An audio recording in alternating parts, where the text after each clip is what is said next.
La guerre des insectoïdes martiens. Confirmation des révélations du capitaine Kay.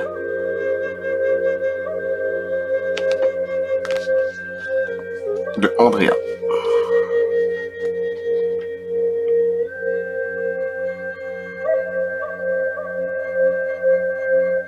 Alors je vais vous lire un passage très important qui se passe sur Mars et où on voit une ville au fond en fait.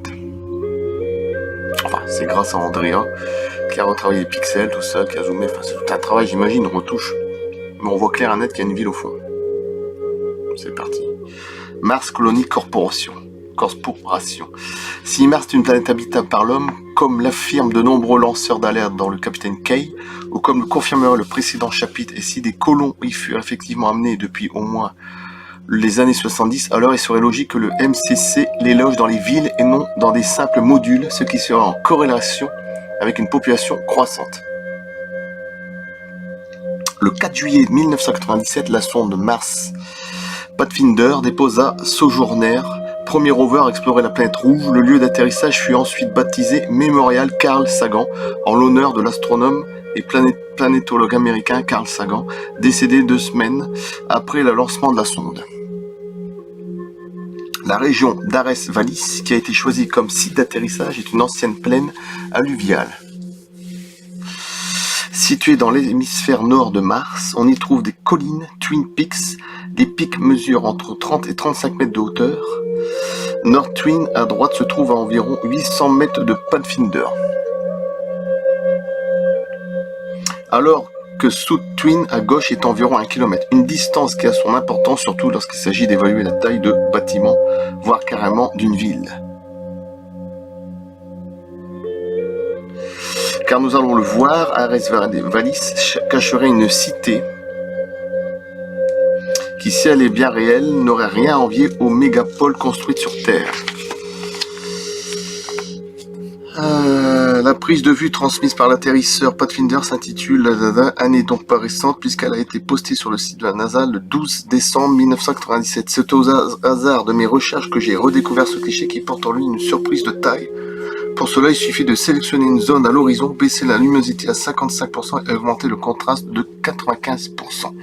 Et vous allez voir, c'est hallucinant. Accrochez-vous. Mars, en plein dedans. Après, il paraît que ça peut être aussi sur Terre, mais bon, sur l'île de Devon au Canada, en fait, ils trichent la NASA. Il y a entre les deux. Mais là, pour moi, c'est sur Mars. Le fait de noircir l'image fait disparaître les détails de l'avant-plan, alors que l'arrière-plan révèle ce que l'on pourrait qualifier de ville ou cité martienne. Pour plus de détails, se reporter à ma série d'ouvrages visuels Les Arcanes de Mars. Une ville martienne, c'est aussi ce que nous laisserait entrevoir avec un fil de camouflage amélioré. Curiosity avec ce cliché de la série Sol 1923. Bienvenue sur Mars. Voilà. En zoomant, voilà ce qui se passe. Au fond, hein. Ici, hein. Regardez bien au fond. D'accord ? Là, il y a le rover qui est juste là. Et au fond,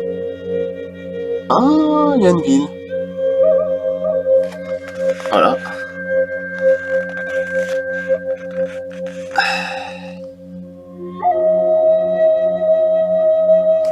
Centre de bâtiment, là.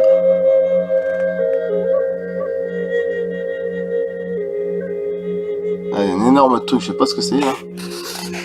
À vérifier là. Voilà. Là, je vous signale qu'on est sur Mars, hein, d'accord ? Bon. C'est le même livre. Hein. Cet autre cliché a aussi demandé un travail considérable afin de nous livrer un de ses secrets. Le panorama de ce qui se rapporterait à une ville lointaine, si on est bien en présence d'une métropole martienne, elle se trouve dans la plaine Aeolis Palus, située entre la paroi nord du cratère Gale et les contreforts nord d'Aeolis Mons, au pied des montagnes abritant les fortifications militaires du précédent chapitre. Cela rejoindrait les révélations du capitaine Kay, où il nous fait part de son engagement en tant que US Marine affecté à la MDF. Mars Defense Force, afin de protéger les colons des attaques par des autochtones martiens.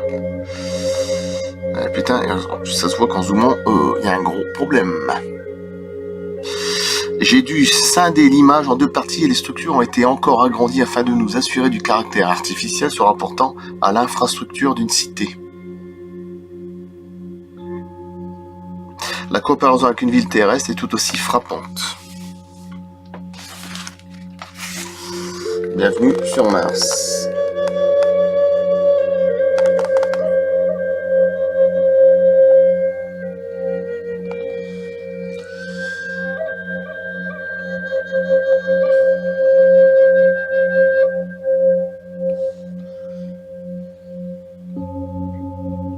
Avec une ville terrestre en dessous, j'imagine. Et au-dessus, c'est Mars. D'accord ?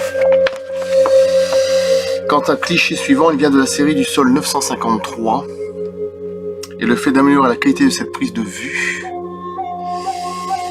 fait ressortir ce qui ressemble à un vaste complexe industriel. Curiosity a pris le cliché du complexe alors qu'il s'engageait dans le passage d'Artist Drive afin de continuer à monter les contreforts d'Aeolis Mons. Le complexe... Attendez, je fais ça parce qu'il y a toujours un zoom dégueulasse. Et ça m'énerve.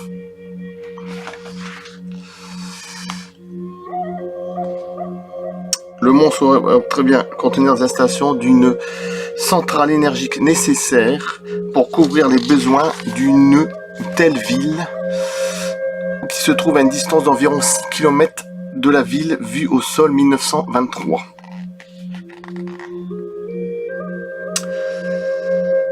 C'est parti.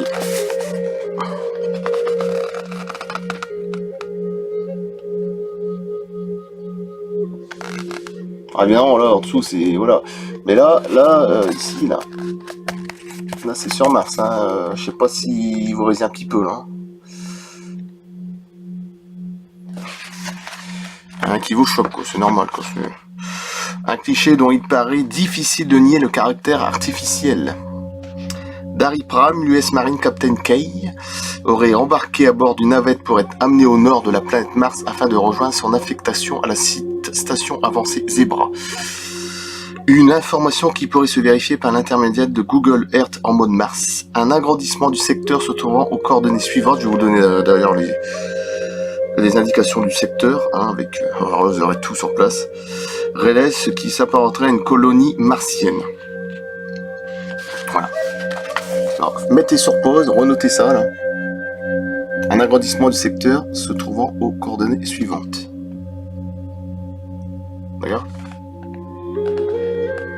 Notez, mettez sur pause, je veux que, voilà. On accorde tout, c'est ça. Et là on est sur Mars, ok ? Voilà.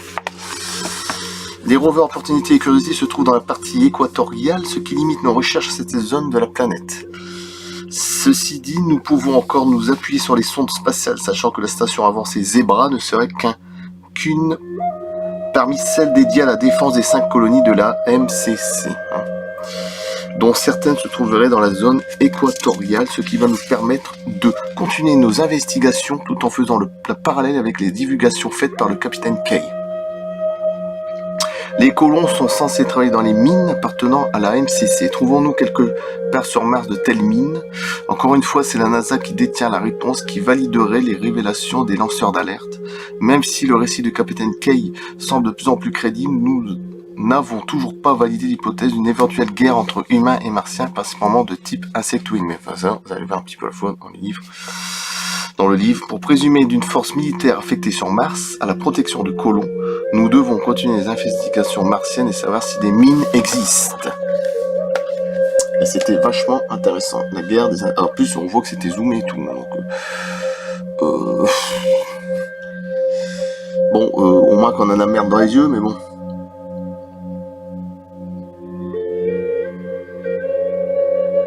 C'est comme en France, on doit fermer sa gueule, on peut plus rien dire. Où est la liberté d'expression? Bah, moi, je vous la fais voir en plein dans la gueule. Et ce qui est pas content, je m'en fous. Je commence à en avoir marre de ces réactions. Je dis ça, c'est un truc à moi. Voilà, de ce qu'on m'a fait. Voilà. Et je vous... et voilà. Merci.